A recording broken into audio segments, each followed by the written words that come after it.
Lambros, I'm so excited to have you. Thank you so much. Thank you, man. For coming. Honestly, you so it's a pleasure to see you because I'm looking at Fiverr all the time. I'm seeing your gigs. I'm looking at X. You're always active there. So it's obviously, of course, a pleasure to meet you and to have this interview. And I'm excited to learn about your journey. And I think for a lot of people, they'll be also interested to hear because you have a very interesting background. Yeah. And what you're doing on Fiverr, it's fascinating.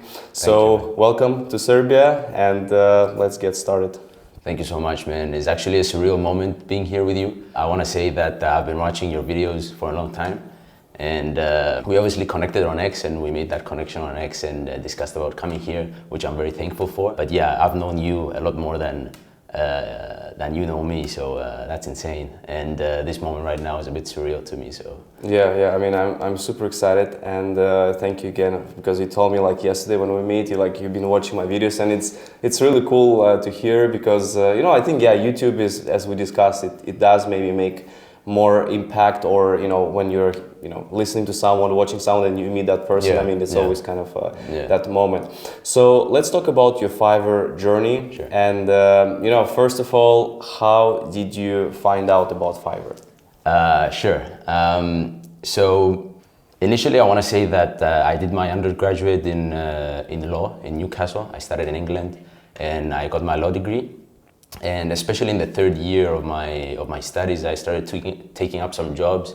For example, I found a research job with the New York Times, but I was working on a flexible time basis. I was researching some stuff, and they were paying me on an hourly basis. And I also found this website where you do online surveys. It's called Prolific for anyone that wants to check it out. It's not a lot of money actually. You make a survey and they use it for research purposes, and maybe it's like I don't know, you do a survey for like 10-15 minutes and you get 50 cents or £1 or something like that. So it's not a lot of money doing these type of surveys, but for me, because I was an undergraduate student and I was broke, even that extra 50 or £100 per month was a good pocket money for me.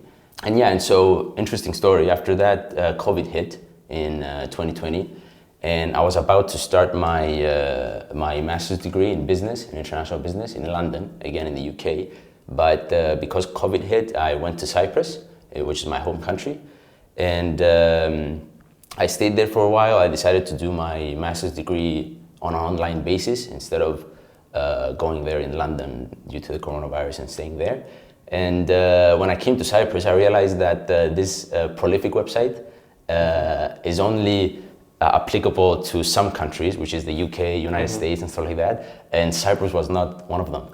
And funny enough, I couldn't make that 50 to £100 per month that I was making on this site.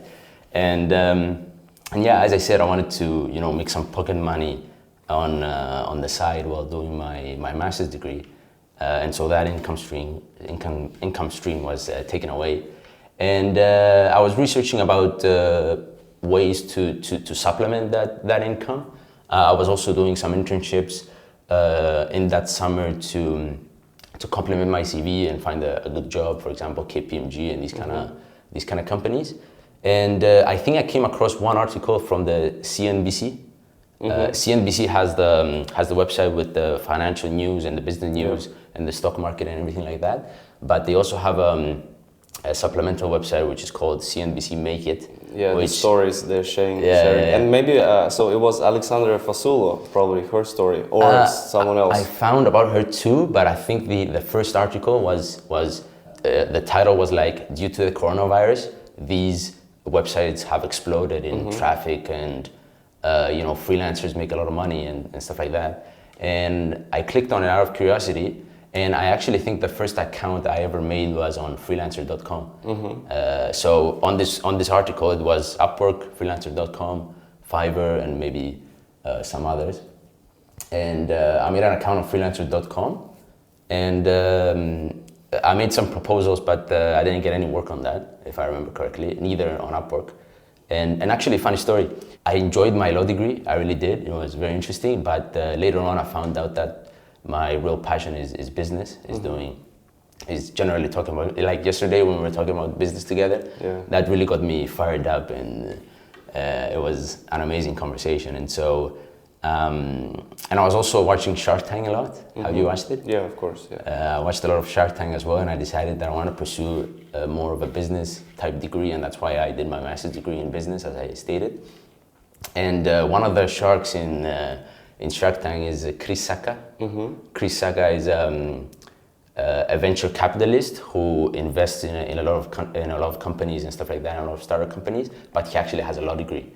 He has a law degree, and then he decided to switch into that career path, and that was kind of a blueprint for me, because also while he was switching from law to business, he put himself on Craigslist, where the US local like a marketplace. I guess in the 2000s, Craigslist was a big thing and stuff like that, and so he put himself on Craigslist, and he was doing contracts in order to make side money until he switches into that career.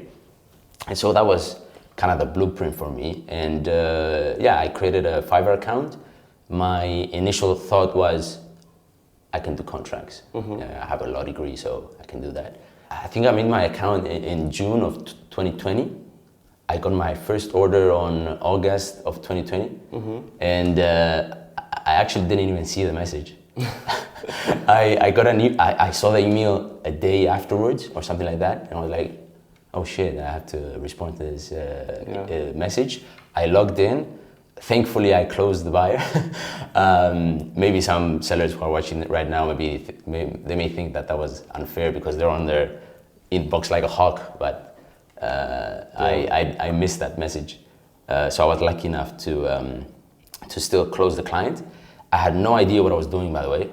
I want to state that I never did a contract in my life. I just thought that maybe I can try it out because I have a law degree, but we never, in the degree, we never did any contracts or anything like that. So I was probably researching for 2-3 days about how to do it and stuff like that. But I delivered. The client put a 5-star review. I think I also got a tip as well, which was amazing. And I was like, holy shit, I can, do this and get money online and stuff like that. It was insane. And then I think on September 2020, I got 0 orders. So I was I was starting my master's degree there. And then in October of 2020, I got like 8 orders. Then in December 15, and then January 2021, I got like 50 orders. And so I was doing my master's degree at the same time, and I was having 50 orders on Fiverr. It was insane. And those 50, like those orders, they're mostly regarding the like contracts, regarding all contracts. All contracts at this point. So that was like still before that ChatGPT kind of like an era, right? Where people were just using, obviously a lot of services like that because they need help in that. And it was right at the peak of Fiverr where, due to the coronavirus pandemic, no one could go outside to get their services locally. Like they couldn't go to their local attorney or their local law firm in order to get their contract or any other services like your services, digital marketing or anything like that. So they were switching into Fiverr to get their services, and that was a huge bump for me. But actually, again, luckily enough, because I was staying at home and doing my master's degree online, I was staying with my parents, and I had my wonderful mom cook for me and stuff like that. So all I was doing, I was waking up in the morning, sitting on my laptop, I was working all those orders and doing my master's degree at the side. So, we couldn't go outside the house anyway. I had my girlfriend at the time who were still together, and we couldn't really see each other. I don't know, maybe we were seeing each other once per week. So it turned out to be great, is what I'm saying, in that I got the time to just work all day on both Fiverr and my master's degree. Yeah, so it's interesting because when I always speak to some other sellers, some of them have some background, let's say someone is doing design, someone is doing like law, for example, Yeah. and they are using these skills and they are going to Fiverr or Upwork or other places and they're trying to apply these skills. I think that's a brilliant idea because, you know, eventually a lot of people they have, and who is watching as well now, I hope you guys, you know, realize that everyone has some skills because we all study, we all, you know, do something, and these skills can be applied into like freelancing platforms, and then you can start getting those clients, the first buyers, and then that's where the excitement happens. So exactly. let's talk a little bit about like you started, things have been going well in pandemic, because when I look now at your Fiverr, you know, you have like 20 plus gigs and all the gigs are like really different, you know, you are probably dominating each category. So at which point you decided to like, okay, the law is, I don't know, maybe not before, maybe it was because of those AI stuff, or like at which point you decided that you have to like differentiate from just the law into the other categories? It's pretty much like I mentioned that I want to switch into business. I wanted to switch into a business career and stuff like that because, and I was also at the same time thinking about applying to, and I did apply actually to business consulting roles and these kind of jobs. And so I didn't want to do law for the rest of my life. It's actually my personal preference. I switched into other categories simply to try out new things and see what I like and what I don't like. But also it turned out to be a really good business model, I would say. A lot of reasons actually. I can upsell different clients to other parts of my gigs. Like for example, I had a client who I did their terms and conditions privacy policy on their website, and they're a transportation company and something like that. And then they also saw me that I'm doing a Twitter management gig right now with my good friend Nicolas mostly, and they bought that service too. And maybe because I reply fast, I deliver a good service, I always deliver on time and stuff like that. And so when the clients see me on the marketplace, then they realize, oh, I know Lambros. I can work with this guy, he's professional and stuff like that. And so they go into other different type of services that I do. So I feel like it's a good way to upsell clients into different kind of services and generally diversify from my offerings and not just rely on one gig. Yeah, when I look at your gigs, you have gigs like, for example, you'll help people with itineraries, like, you know, plan their trip. That's my brother actually. My brother helps me out with that. Nice. Again, after around 2022, I think, I became a top-rated seller. And once I became a top-rated seller, I felt like I had the credibility on the platform and that big status in order to grow, in order to open up other gigs and still get orders. And so my original thinking was, after I was successful on Fiverr, I was telling all my friends and family to open a Fiverr account. Like this shit is insane, right? Yeah. And so I was using my account in order to get leads and refer those leads to my friends, refer those leads to other people to help them out, get some reviews, and then start getting up. Because once you get some reviews, you start going up. And so I was opening these gigs in order to for my account to get leads, because it's a top-rated seller account, and then refer those leads to my friends and get some orders. But at the same time, we realized that some of the clients were not referring to those leads, were not referring to those sellers. A lot of them were, but I don't know, maybe we were losing 50% of those leads or something.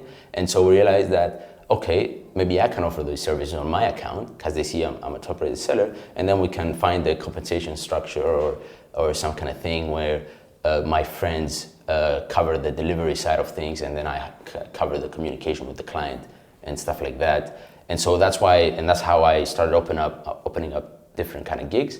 And for example, that one with the travel itineraries, I have my brother who really loves researching, traveling, and doing travel itineraries, and he helps me out with that thing, and I do the client communication. Yeah, I think it's a great idea because eventually, you know, I mean, there's always a lot of, you know, discussions about like, you know, Fiverr accounts and, you know, having multiple and all of that stuff. I mean, you know, people are trying, but I think what you've done is like great in terms of like you really bring this team on board, you know, like people, I mean, it doesn't matter if it's your brother or if it's not your brother, but it's your team member who is eventually helping you to to complete these orders, and you build a system that helps you deliver those orders. Because this marketplace Fiverr is fascinating in terms of like any gigs, like let's say buyer can come for social media, but like you said, they might be interested in doing some other stuff as well. And then when they see that you actually have, maybe they're going on a trip to Italy, there's a common that thing. happened actually. That genuinely happened, and it's a huge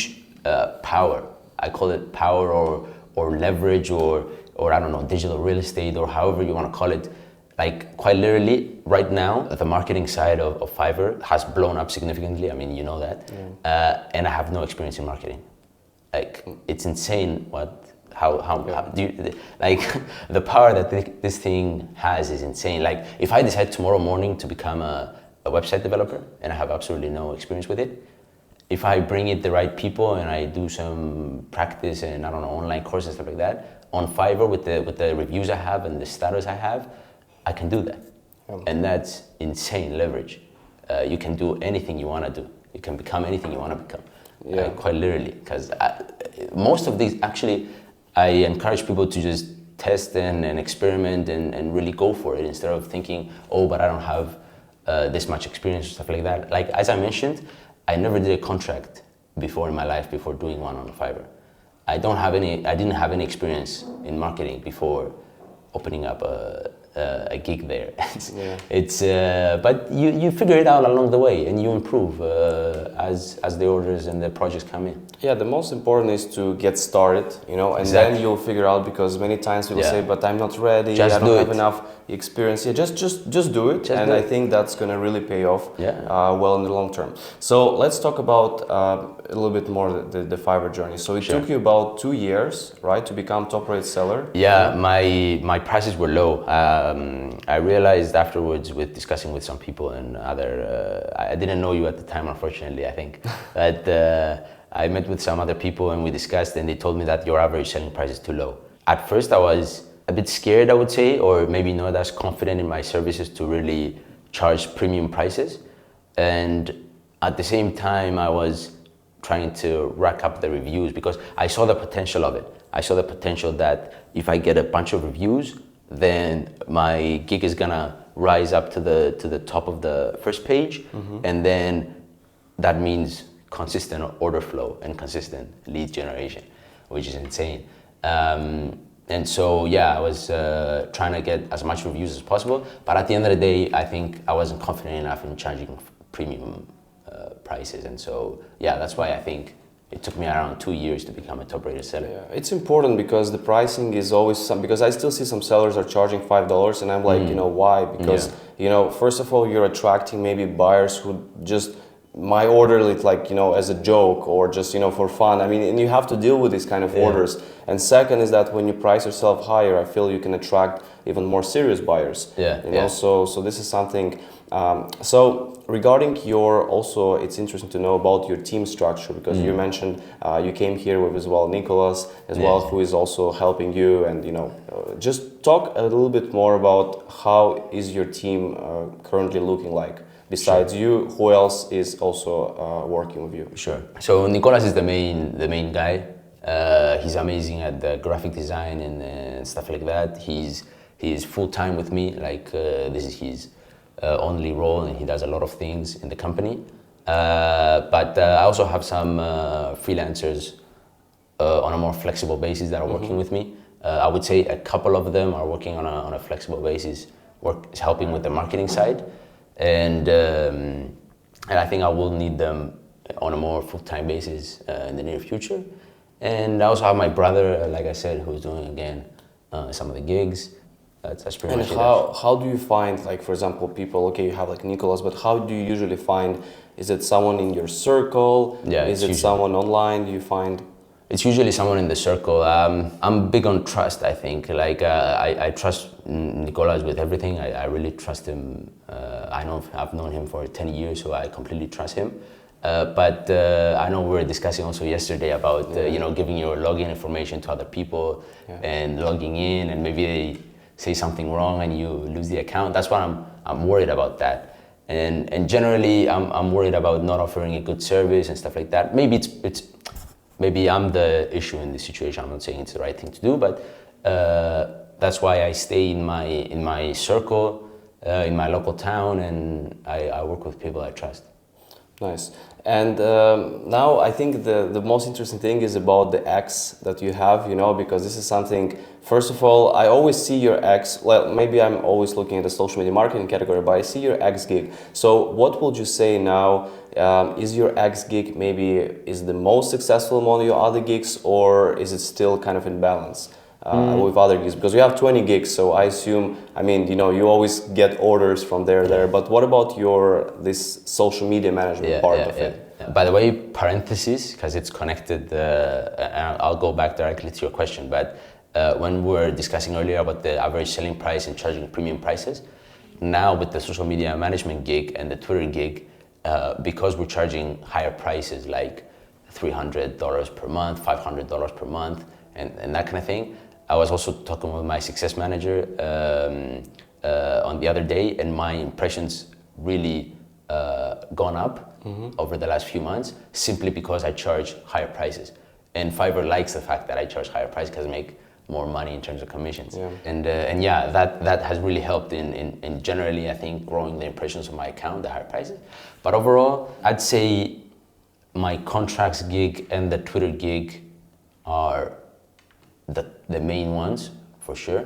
So you still have a demand, even though with AI, you still have a demand for contracts? Less demand. Like in 2022, it was my best year for contracts before ChatGPT and stuff like that. In 2023, that kind of dipped. Because honestly, contracts is, I mean, ChatGPT can give you a pretty good contract in like 2 seconds, and that's fair enough. But yeah, I don't necessarily mind that because, as I said, I don't want to do that for my whole life. So it's a good income stream, but at the same time, I like the fact that I'm pivoting to other things as well. Yeah. And yeah, Twitter is actually maybe one of the most dominant categories right now because I think the gig is ranking at the first page and right at the top. I mean, definitely it's at the top. I always see it at the top. If you search for Twitter, I think it's going to be there. And it's a great niche because the social media management space obviously is very saturated, it has a lot of competition. Your Instagram gigs also have a lot of results. If you check the bar there on Fiverr, you'll see a bunch of thousands of results. Yeah. But on Twitter, not so much. It was a niche, it was a great niche because there wasn't as much competition there. Yeah. How did you find about it? Like, you know, what made you thought, why not Instagram, why not YouTube? Great question, actually, great question. I think it came from Nicolas wanted to. We had a Photoshop gig as well with Nicolas. He's great at graphic design. He's amazing, and so we had a graphic design gig and stuff like that. And he wanted to create a Twitter account to promote his work that he was doing with my account on Fiverr and really showcase the great designs on Twitter, just so we can get more clients. But then I saw the big community of Fiverr freelancers there on Twitter. I was chatting with them, engaging with them, and at the same time, the Twitter account was getting more engagement and more followers and stuff like that from these Fiverr sellers. And so at the end of the day, I think it shifted to me just providing Fiverr tips, Fiverr updates, and other kind of things on Twitter. And one day, a Fiverr seller who is also a top-rated seller making a good amount of orders per month, who's doing book publishing and book editing and stuff like that. He was following our Twitter account and he messaged us one day, he DM'd us and said, you're doing a great job at managing your own Twitter account. Can you manage my Twitter account for $500 per month? Wow. And immediately we said, yeah, sure, let's jump on a call and make it happen. And we did. We met on Skype and we got it set up. And then afterwards, I just said to Nicolas, why don't we do this on Fiverr, right? Yeah. And yeah, that's how it started, and it turned out great. I think with X is not the biggest platform out there, but recently there's been a huge, I think, upgrade in demand because you can also be monetized on Twitter now. After Elon Musk bought the platform, you're allowed to be monetized, and a lot of people started taking interest in Twitter, like let's get a personal brand going on this platform because we can make money from it. Yeah, and I think it's great because, you know, like with X, I mean, it's really the platform that also can give you transformation, especially with your service, because you're not just like creating posts and that's it, but you're also like writing, because you know how X works and you've seen how others succeed on X. So you can give this sort of a strategy to your clients and like work on the actually what are they trying to get from X? Are they trying to get leads? Are they trying to get sales? So I think your gig is great. It has a lot of potential. Obviously, you have to keep probably building the systems for that in terms of like, understanding how you can manage, I don't know, let's say 50 clients at the same time or 100 clients. But I think this gig honestly has a huge potential because I'm also looking, I'm always like thinking what should we do as well in the agency. And for example, LinkedIn is something that is also very powerful, and probably it's even clients will actually pay even more for that than using like my Instagram service, because my Instagram service is providing results, but for example, we cannot do everything. Let's say we cannot like, do a full transformation. Like the clients still need to do some work, but in your case, I mean, of course, the clients still need to do something, but you can take that because you understand what content works really well next. And we're managing the whole thing, like the whole thing of the client. Yeah, so guys, if you need X help, this is your guy, Lambros, and I think he's doing an amazing job. So this service has definitely a lot of potential even going forward. Yeah. So, okay, so we talked about the team, we talked about Fiverr, everything's amazing. Looking at today, how much, the favorite question, is your Fiverr journey bringing you every single month? Yeah, you can give range, you can give, it's an open question. It's an average of 8 to 10,000 per month. Some months may be better, like 11 or 12,000 per month, but yeah, 8 to 10 is usually the range. When was your best month on Fiverr? The most amount of you made? I think it was 13,000 per month. When was that? Was actually in 2024 when I think in November when the Twitter and the social media management went really high up. I think that's what. Yeah. So it's quite recent actually. Yeah, right? very recent. So it's you're kind of like, I mean, we're on the up. Yeah. On that sort of a scale side. So what do you think regarding like Fiverr? Let's talk just a little bit about. Do you feel, for example, for your journey, do you feel like you can reach 20K, 30K, or do you feel like at some point you will just hit that ceiling and you have to do something different? I think it's possible. It's for sure possible. I mean, people like you make it possible. I mean, if someone else is doing it, then obviously you can do it as well.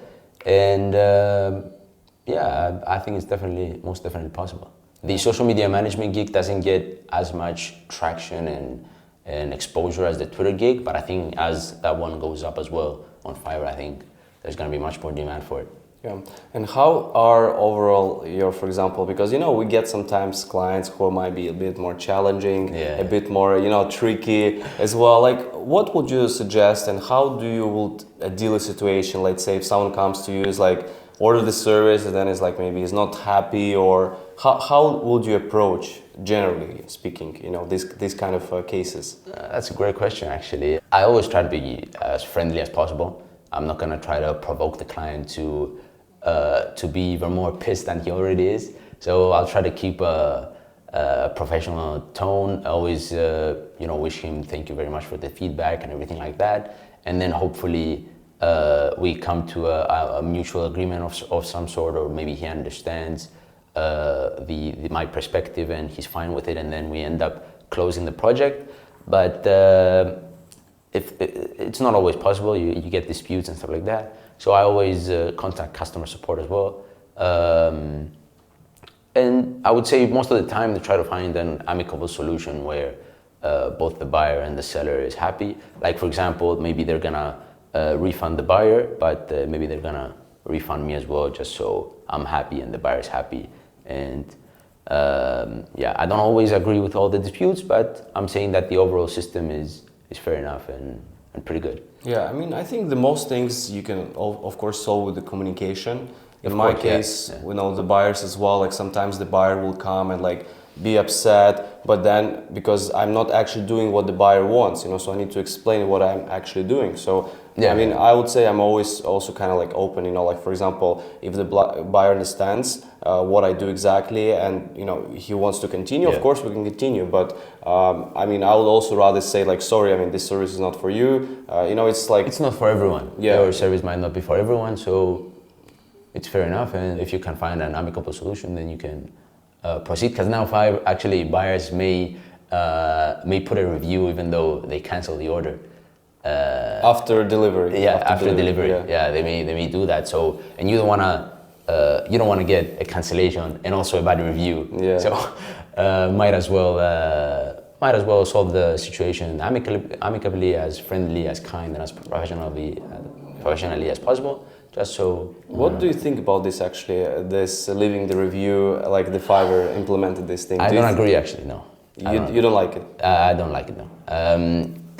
This policy, I don't quite understand the major reason behind it. I would say, if the buyer is going to get his money back, then I don't understand why they have to leave a review.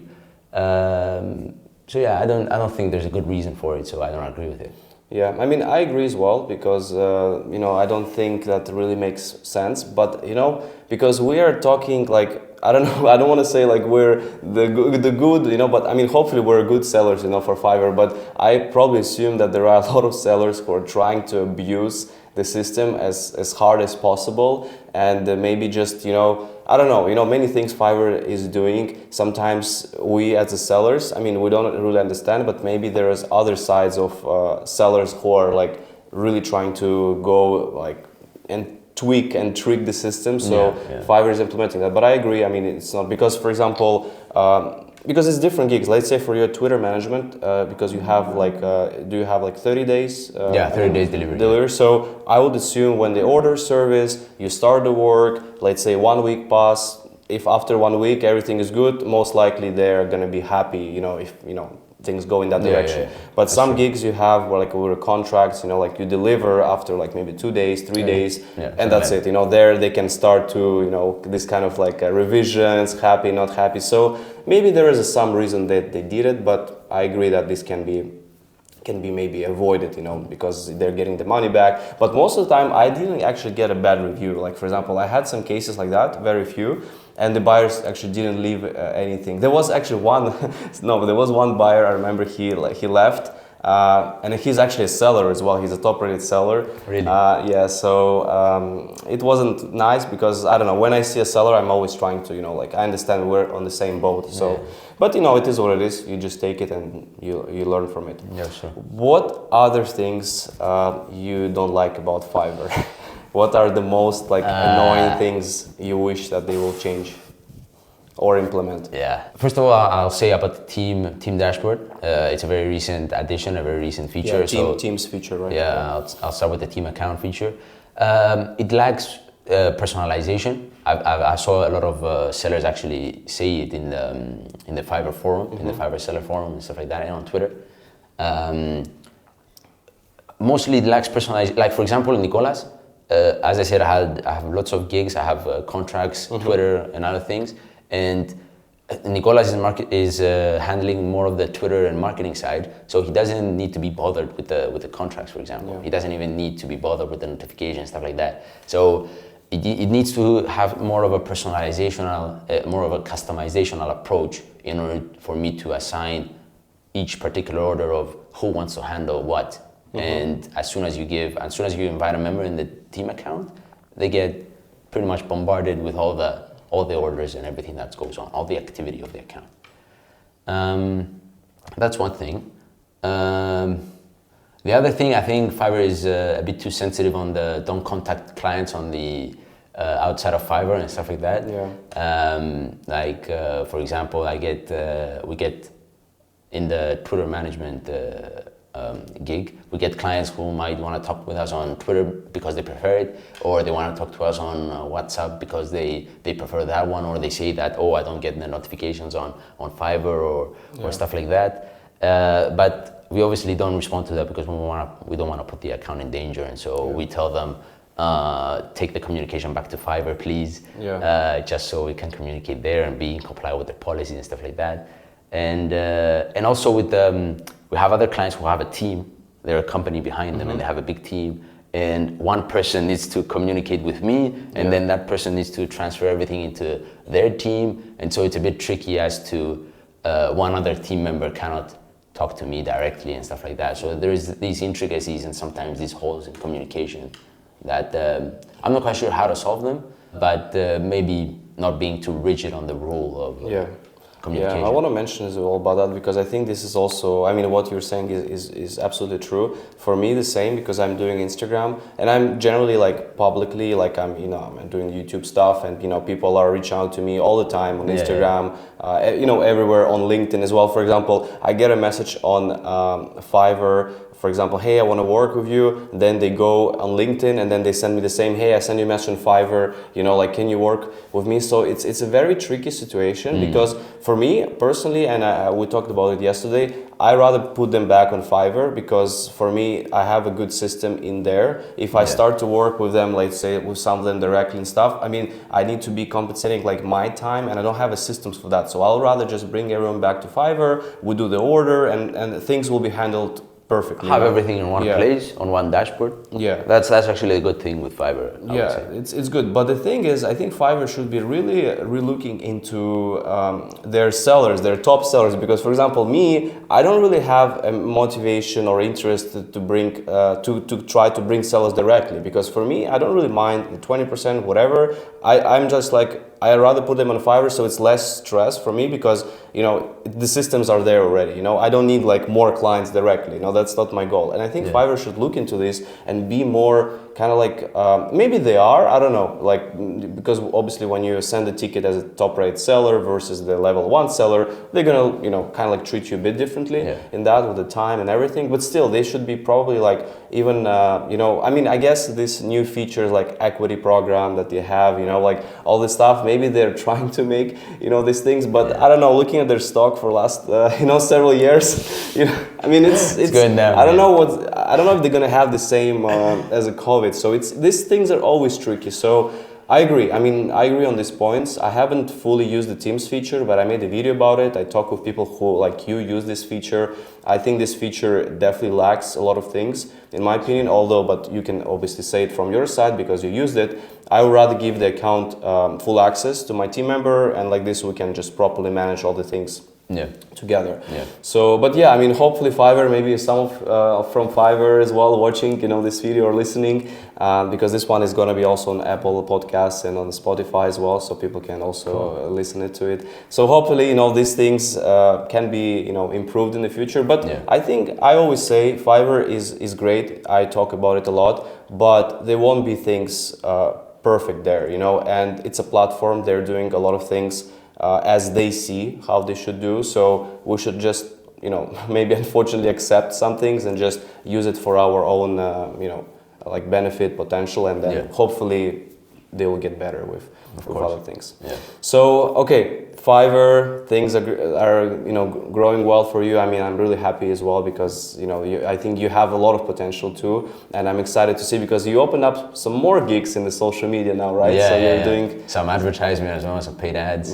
So I think this is the key to honestly grow and have a very successful journey. So what would you say, like, starting on Fiverr now, like, did your life changed? I mean, because you're obviously doing, 8, 10K, I mean, you're like 7-figure Fiverr seller. How is your life kind of changed, becoming where you are now? It changed completely, completely. I'm really grateful to Fiverr, honestly, about what they've done.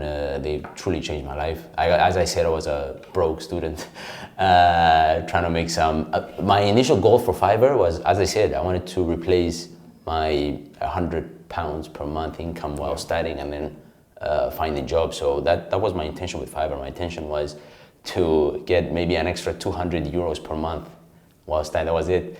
So right now, the fact that I'm doing this full time and I have a team and everything, that's honestly insane. They truly changed my life. Yeah, and of course the freedom, because I always say that no matter how much you make, it's always a pleasure to just do what you want to do. You're not, no one is like hitting on your back, like you have to do this or, you have to do that. So that's, I think, the beautiful thing about it. So, I mean, it's the same for me, I would say, this journey is incredible too. Been up and down, I had some good times and bad times, but overall it's been also great. What do you think also about the recent Fiverr, AI things and this whole like a launch and even like the equity program? Because I haven't talked it on the channel yet. And what do you think in general? All of this like a launch, big hype. Is it like a good thing for Fiverr or maybe not so? It's a great question. Actually, with the equity program, I agree with it. It depends on, they haven't shared the full details of it yet. They haven't, I think they stated that after the launch, after a few days, I mean, this hasn't happened yet. Maybe after this video is published, it's gonna happen. But as of today, they haven't fully published the details of the equity program yet. So it remains to be seen as to what the specifics of it are. But overall, I agree with it. I think if you're gonna give us some, I mean, you can obviously buy shares of Fiverr on the stock market, on the New York Stock Exchange. But if they give us some shares for free and we own more of the platform as a whole, then that's gonna incentivize us to have even more success on the platform and bring more clients from outside the platform into Fiverr, as you mentioned, that you already do. Now with the other things, the AI personal assistant, I also think that's a decent approach. I'm not saying it's perfect. I've seen the communication that it has with my leads at the moment, and it takes them sometimes to a more of a vague direction where it doesn't completely answer the client's questions. And it's not perfect, but I think maybe it's it's a step in the right direction, because it's gonna save me some time and make me more productive to actually do my projects, and then the AI is gonna handle the communication side. But it remains to be seen, I think. I have to try it a little bit more, and then maybe I'll come up with a better answer for this. And again, with the Fiverr Go, actually, again, I'm not quite sure. I haven't tried it out that much, but I think it's a bit scary. It's a bit scary, because you can pretty much make a model in 2 seconds of something that the other AI of the other seller is gonna do, and so I don't know. It's tricky and it's a bit scary, and it remains to be seen as to whether it's gonna be a success or not. I cannot say for sure right now, actually. Do you think with the AI assistant, are you getting maybe some like negative, some impressions from buyers? Because like, you have like, hey, this is Lambros assistant, like, blah, blah, blah, So do you feel like buyers kind of like annoyed maybe by that, or do you feel they're okay with that so far? Actually, the vast majority of them were okay with it, but I would say, I think last night after our dinner, I think I saw a message from a lead, from a client or potential client, and he was saying, oh, if Lambros Spiro is not here, then I'll find someone else or something. Yeah, they didn't like the fact that the AI assistant was chatting with them, or some of them rushed to say, I want to speak with Lambros directly. Stop talking to me, AI. But overall, I think the majority of them have talked to the AI, and then after a while, the conversation naturally leads to me having to go into the conversation and take over. But I guess it has been somewhat beneficial in terms of the AI extracting the initial requirements of the project before me stepping in. So when you get that timer message and then the AI jumps in, is it that timer message kind of like covered by this, or no, or you have to step in yourself and only when you reply personally that's gonna be covered? I want to say that the AI doesn't jump into all conversations. I'm not quite sure why, but maybe 30% of the conversation, the AI doesn't appear. My auto reply appears, the normal way of communicating. My auto reply appears, and then I have to step in. And I don't know, the other 70% of the time, the AI personal assistant jumps in, and I think I don't necessarily have to interrupt it that much. It gets a certain flow of the conversation, and then after a while, the AI doesn't know pretty much what to say specifically. It doesn't know whether should we take on this project. Is this something? Because not everything is black and white. Not everything is black and white, and I have a lot of gigs, and so some gigs have some gray areas where obviously I'm Lambros, so I know personally what I do and what I don't do, and what I like to take on and what I don't like to take on. and the AI doesn't really know about that. So at some point, it definitely it's gonna shift. The conversation is gonna shift to the fact that I have to interrupt and get into the conversation. Yeah. I mean, it's tricky because right now I think it's still too early. Yeah, maybe, it's too early. So, and we don't have maybe enough like flexibility and the way to customize things. So eventually, yeah, and I think there are also some limits as well, like how many messages can send, because it's kind of like, I don't know, I've seen on the community, people are saying that it's also limited to X number of messages or that it can go back and forth. So it's maybe it's too early. I mean, me personally, I think it's definitely, it was surprising to see because that they're doing that, because, you know, Fiverr, it's like, first thing it was with the Teams feature, because everyone wants, I don't know, maybe that's how freelancers thought. Everyone thought like, Fiverr, it's just one freelancer and that's the person to work. They didn't want to create this like a mess, you know, that you have many team members accessing, you know.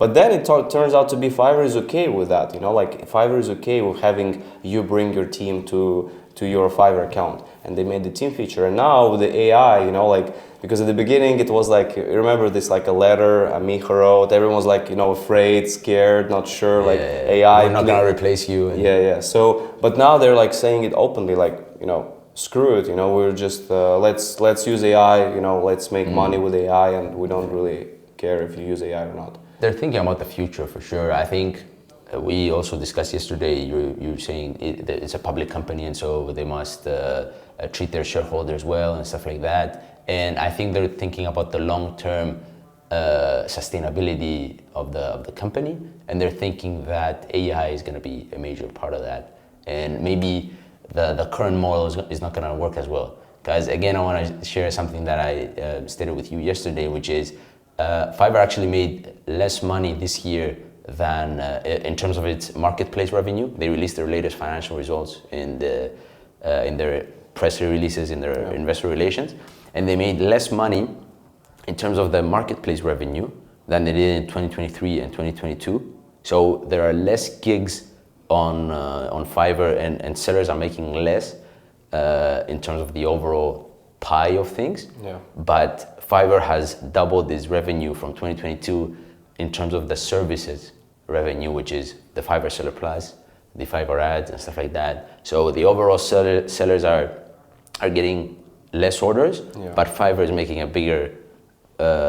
getting a bigger part of the pie, which might not be entirely sustainable over the long term. Maybe sellers are going to look at that and say, maybe it's not sustainable to build my business on Fiverr. It remains to be seen as to how it goes. And maybe Fiverr has in the back of its mind, in terms of the overall sustainability in the long term, that maybe they're going to come up with a software as a service type business. Maybe they're going to shift it into some kind of other licensing their technology, because they have huge resources and huge technology. So maybe they're going to think into licensing their technology, and I'm talking about in 20, 30 years or something. Maybe maybe AI doesn't replace us all. Maybe it creates more jobs than we have currently. Maybe that's possible, but maybe not. So maybe the marketplace revenue is a lot less in 20 years. And so they have to develop some kind of technology where they license it out and stuff like that. But I see also, you're saying it was interesting to hear from you, and that's true that there is in the financial, but I haven't looked myself like into the financials, but when you brought this up, that was kind of like making sense now, you know, why they're going this direction. But they're also having these things for buyers as well, because I don't know if you noticed that sometimes we get these messages from kind of like a Fiverr team, like a matchmaking, whatever. Someone is like, hey, we have this project for this client, can you do that? And then like they offer like a schedule and call or something. So, you know, these things, I mean, I don't really find this for me is successful, because this like creates a lot of complexity. Plus, I think the Fiverr model, the way it was successful is because people come to you, they see your gig, they understand what you do, they order it. You know, when you start to do this like discussions, calls, and like all of this back and forth, I think it loses the core of Fiverr. You know, like why it's successful, because people come to you, they order your stuff, they see you,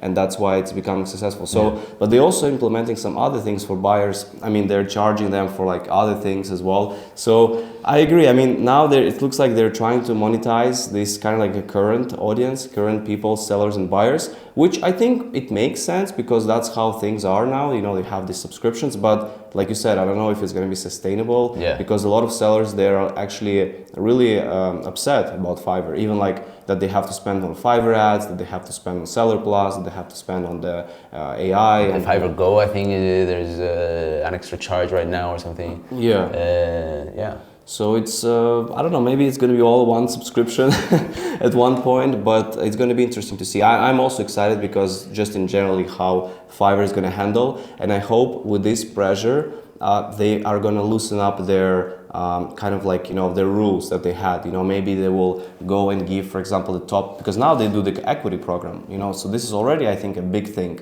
about that Fiverr is kind of like accepting that they need to you know, satisfy the sellers. You know? So maybe we'll have like less commissions in the future, or you know, maybe some of the things that we can see that the 20% commission, actually, I want to say is fair enough. Like, I mean, if it was 10, obviously amazing, but 20% is still fair enough in my opinion. I don't pay rent for any physical place, so that's my digital real estate, as I mentioned earlier, is pretty much the rent that I pay to get all the clients. But I'm just saying that they need to find a balance and see how will this be sustainable over the long term. I'm just saying that they need to be somewhat careful of it. Yeah. And Lambros, so what is your, like, let's say, plan now? Because even I don't know, because we spoke about it, but like maybe after conversations yesterday, what are you like thinking to do your Fiverr journey? Like, do you think you just want to go all in on Fiverr? Do you think maybe you have something good coming from X and you want to like, you know, scale that part? Because like I talked with Florian, I mentioned, you know, he has this kind of like a Fiverr and X, and he has clients from X and from Fiverr. So it was really cool. But like, what do you think for you, like how you see yourself like this year, next year, which direction you want to go? That's a great question, actually. Again, obviously I'm pretty much all in on Fiverr, but at the same time I'm always thinking about diversifying and maybe build up something else, so that if Fiverr comes crashing down for me for any reason whatsoever, then not everything will be lost. Like I also have to think about the long-term sustainability of my company, you know, not just Fiverr is gonna do that, which is an obvious thing that they do. But yeah, I'm also building my X profile, like you said, and I do get some leads from that. And also Twitter now is going to come out with, so Elon Musk has this plan to make X the everything app. He wants to make it like WeChat in China, which pretty much has everything. You can order food, you can order, there's e-commerce on there and all that good stuff.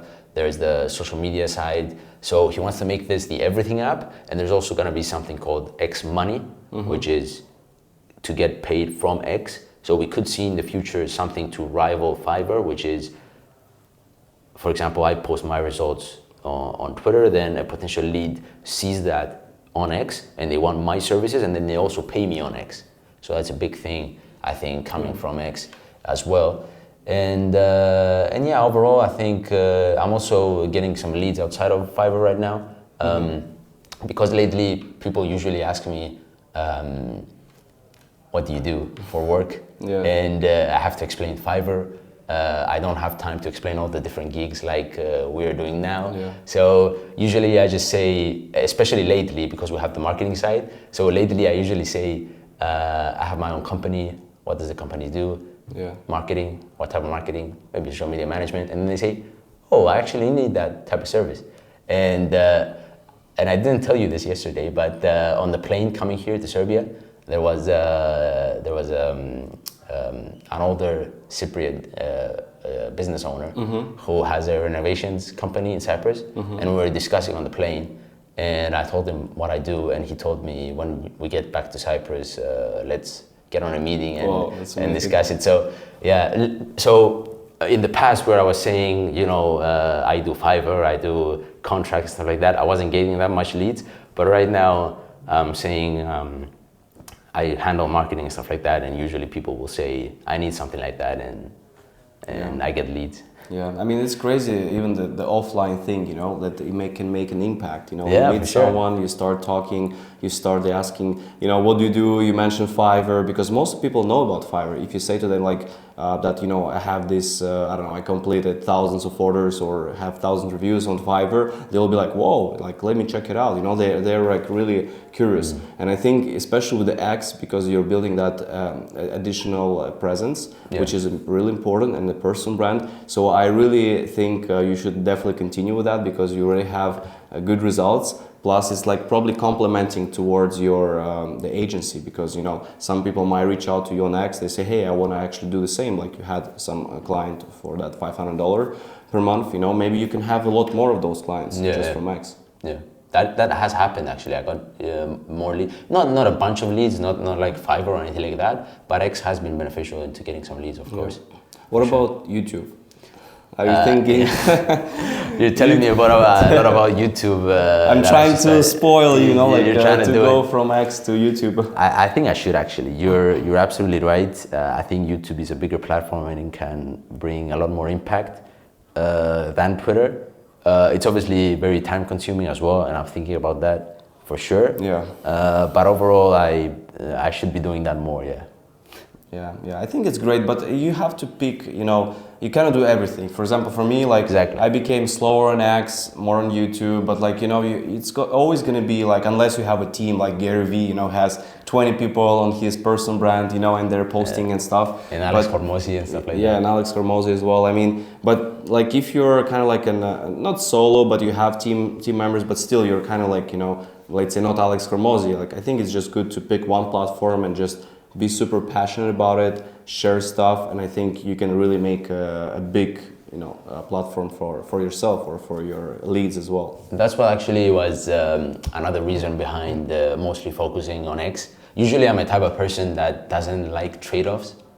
Like, for example, how can I say this? I like to pretty much push on everything and attack on everything and stuff like that. But this time I said, instead of trying to go into all the platforms and post one post post per week on each platform, maybe this time in my life I should just focus one and see how it goes.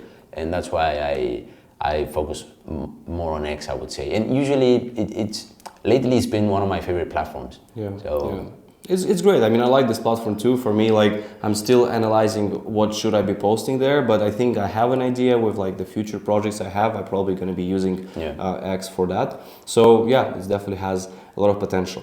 So now let's help our Fiverr sellers who are, you know, watching. They're like, Lambros, help me. How do I get those orders? What is the secret sauce would you suggest for people that want to reach the level you reached? Top rate seller, making, you know, 10K per month more. Like, what is the secret behind Fiverr? What is it like? How people can grow on Fiverr? First of all, I want to say there's no secret. I think there's no there's no secret. That's upsetting. we made a Twitter post yesterday, and you said people dropped your questions about why I should ask Lambros and stuff like that. And some people asked, what's the secret to ranking on the first page? I think there was a question like that. And the honest answer is, I don't think there is a secret unless, you know, you get the reviews, but how you get the reviews. The number one thing I want to say though, that I think is the best approach, in my personal opinion, I might be wrong though, is instead of focusing on the generic, overly saturated categories, is to stick to a niche. Like, as I mentioned before, the social media management category has 100,000 sellers or 100,000 results. You search for a social media manager and Fiverr is going to give you 100,000 results. But on Twitter, if you search Twitter manager, you're going to get, I don't know, 1,000 results. So it's much more likely that you're going to rank higher than on the social media manager. And again, for example, I think logos is the number one most saturated category on Fiverr. And so if you search for logo designer, it's gonna pop out 300,000 results. And so if you come in right now on Fiverr and you have 0 reviews and make a gig, I will make your logo, your gig is gonna be on the 20th page. You're gonna be buried under 20 pages of sellers that have 1,000 reviews and 100 orders in queue and stuff like that. and you're gonna be a needle in a haystack.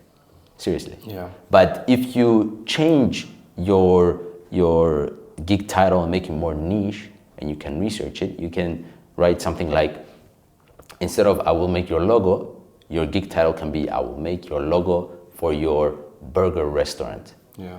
So, and if you search for burger restaurant logo, for example, Fiverr, it's going to give out 500 results. Yeah. Now, it may not be a best niche. I'm not saying do that right now, but you can check the gigs of each seller on Fiverr, and it's going to give you how many orders in queue they have. And so, if you search for burger restaurant logo and you check the major sellers in that category, if they don't have any orders in queue, skip that niche. Yeah. Find another one. Then maybe try, I don't know, your fitness gym logo. Yeah. And specialize on that one. And then if you see, oh, okay, this is trendy, this gets a lot of orders in queue, you know, there's certainly 5 orders in queue in this one, open a gig in that niche. And then you're gonna have, it's gonna be much more likely that you appear in page 1 and not page 20. Yeah. Yes, the demand is a lot less, but it's much more likely that you're gonna get 1 sale. Then after that, you may get a few more.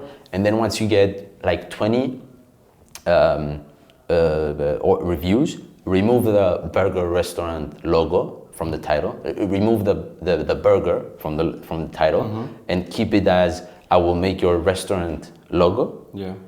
You're gonna get more there. And then once you get to 200 reviews, remove the restaurant from the equation, and it's gonna be "I will make your logo," and then you can compete with the more generic type of sellers. This is like I don't know, $500,000 advice just right here, you know, because this is an unbelievable strategy. Because I mean I also think same as you. I think this is brilliant because I'm seeing like remember Chris, he was on my interview, spokesperson Chris Farman, yeah. So he has also this like a niche, like I'll create a medical spokesperson video. I'll create like more like a business, professional. I'll create like a corporate, whatever.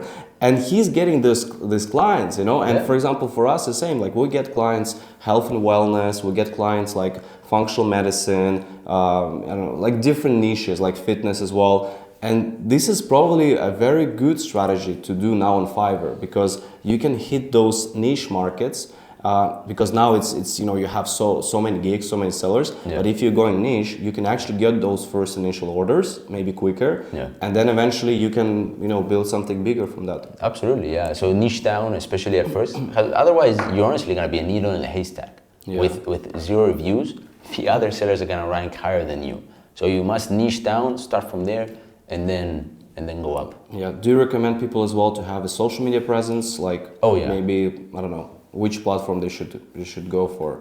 I mean, you're gonna disagree with me and say YouTube, but I mean maybe it's YouTube. I'm not quite sure. It depends on what you offer. Actually, it depends on your services, your niche, and stuff like that. Obviously, I like X, especially.